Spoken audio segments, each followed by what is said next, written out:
दहशतगर्दी बरसों से पाकिस्तान को मुतासिर कर रही है। अफगानिस्तान के साथ मुआहदे का बुनियादी मकसद दहशतगर्दी खत्म करना है।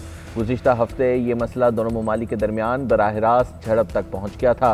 कतर और तुर्की की सालिसी से मुआहिदा तय पाया। दोनों मुल्क इस नतीजे पर पहुंचे हैं कि दहशतगर्दी का फौरी सद्देबाब ज़रूरी है। वज़ीर दिफा ख्वाजा आसिफ का अल जज़ीरा को इंटरव्यू। कहा, अफगान वज़ीर दिफा ने तस्लीम किया कि दहशतगर्दी ही ताल्लुकात में तनाव की असल वजह है, जिसे काबू में लाया जाएगा। मौसर तरीक़ेकार वज़ा किया जाएगा ताकि मसाइल को हल किया जा सके।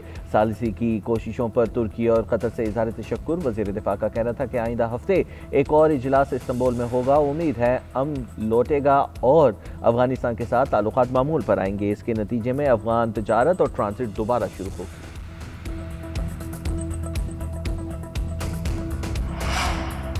कतर और तुर्की की सालिसी से पाकिस्तान और अफगानिस्तान में सीज़ फायर पर इत्तेफाक। सऊदी अरब का खैर मकदम।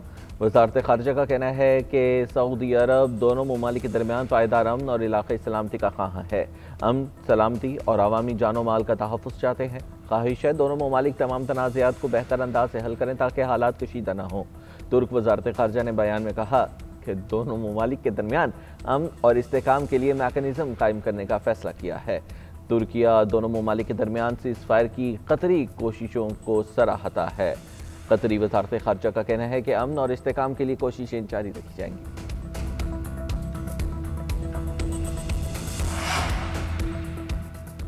फितनतुल हिंदुस्तान के दहशतगर्द पाकिस्तान की यकजहती और अमन के दुश्मन हैं। इन दरिंदा सिफ्त अनासिर के खिलाफ ऑपरेशन जारी रहेंगे।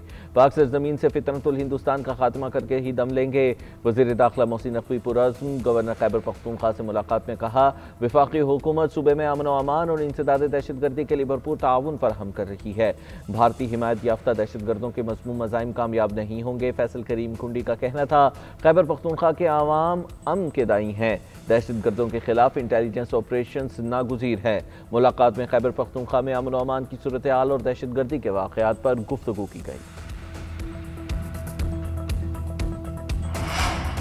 बानी पीटीआई की बहन अलीमा खान के नाकाबिल ज़मानत वारंट गिरफ्तारी जारी। अदालत ने 26 नवंबर के एहतजाज केस में अलीमा खान के तीसरी मरतबा वारंट गिरफ्तारी जारी किए।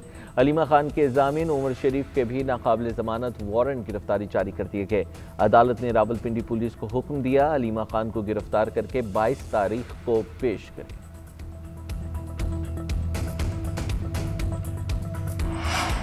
सुप्रीम कोर्ट में 26वीं आईनी तरमीम के खिलाफ दरख्वास्त पर समाअत। वकील अकरम शेख के दलाइल का आगाज। जस्टिस अमीनुद्दीन ने रिमार्क्स दिए, हमें अब फुल बेंच के लिए कोई आईनी रास्ता बताएं।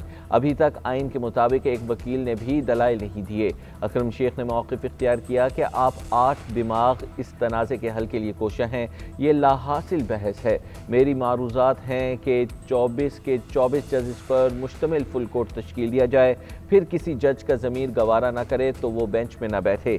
जस्टिस अमीनुद्दीन ने इस्तफसार किया कि आपका मौक़िफ़ ये है कि ये बेंच 24 जजेस पर मुश्तमिल फुल कोर्ट का हुक्म जारी करे। वज़ीर आज़म की ज़ेर सदारत सनत और ज़राअत के लिए पावर डिवीज़न का इस्लाहाती पैकेज पर जायज़ा इजलास। शहबाज शरीफ ने कहा कि मुल्क की सनती पैदावार को बढ़ाने के लिए पावर डिवीज़न जामे और मौसर पॉलिसी सिफारिशात तश्कील दे। सनती पैदावार से मुतल्लिक़ तमाम इदारे सनतकारों और सरमायादारों को सहूलत पहुँचाने के लिए हर मुमकिन इक़दामात उठाएँ। ज़राअत और सनत के शोबे को हर मुमकिन सहूलत पहुँचाना हुकूमत की अव्वलीन तरजीह है। मुल्क में बिजली की पैदावार की ज़्यादा से ज़्यादा मस्बत इस्तेमाल को यकीनी बनाने के लिए पॉलिसी पर काम किया जाए। बिजली की पैदावार का बेहतरीन इस्तेमाल सनती मसनूआत और ज़रई पैदावार में इजाफे के लिए किया जा सकता है।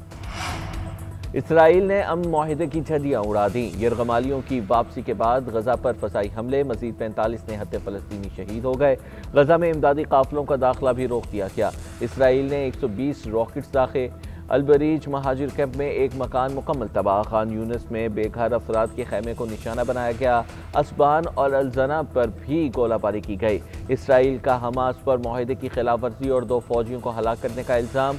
हमास ने सिहूनी फौज के इल्ज़ामात मुस्तरद कर दिए। कहा, किसी भी बिगाड़ की जिम्मेदारी इसराइल पर आयद होगी। सिहूनी फौज ने जंग बंदी मुआहिदे के बाद से अब तक 80 मरतबा खिलाफ वर्जी की। सिहूनी हमलों में 97 अफराद शहीद और 230 जख्मी हो गए। अमरीकी नायब सदर और ट्रंप के दामाद गजा अमन मुआहिदा बचाने के लिए इसराइल रवाना हो गए। अमरीकी सदर ट्रंप के दामाद और गजा अमन मुआहिदे में शामिल एलची जैरेड कुशनर का कहना है कि हमास मुआहिदे के तहत वादों पर अमल कर रही है। इस मौके पर अमरीकी सदर के दामाद जैरेड कुशनर का कहना था कि गजा जंग बंदी मुआहिदा 100% कामयाब होगा, मुआहिदे की नाकामी के मुतहम्मिल नहीं हो सकते। हमास के रहनुमा खलील अहिया की सरबराही में आला सतह का वफ्द काहिरा पहुँच गया।